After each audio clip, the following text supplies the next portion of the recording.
ฮิตเกลกี่ใครน่ะเป็นเฮียเป็นเฮียร้านเป็นผู้อบุงป่ายเจ้าเจนที่เฮียเป็น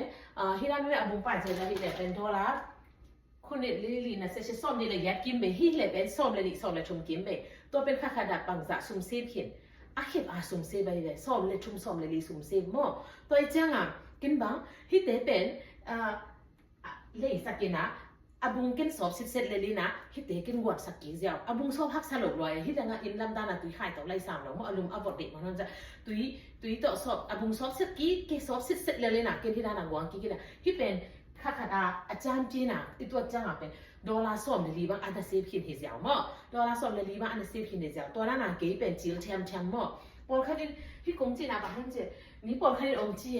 โน่นซูชิใส่อยู่ละอบิซีละฮิโลวินะซูชิใส่ละอบิซีละฮิโลตู้ทุ่มแล้วสังอาขัดไปตู้ลิงอ่ะมั่วตอนที่นุ้งตะซูชิจะองกิจีมั่วนุ้งตามาองหิมาฮินับบัตรขัดภาษาน้องบางนะฮินับบัตรนี่นะอ่ะ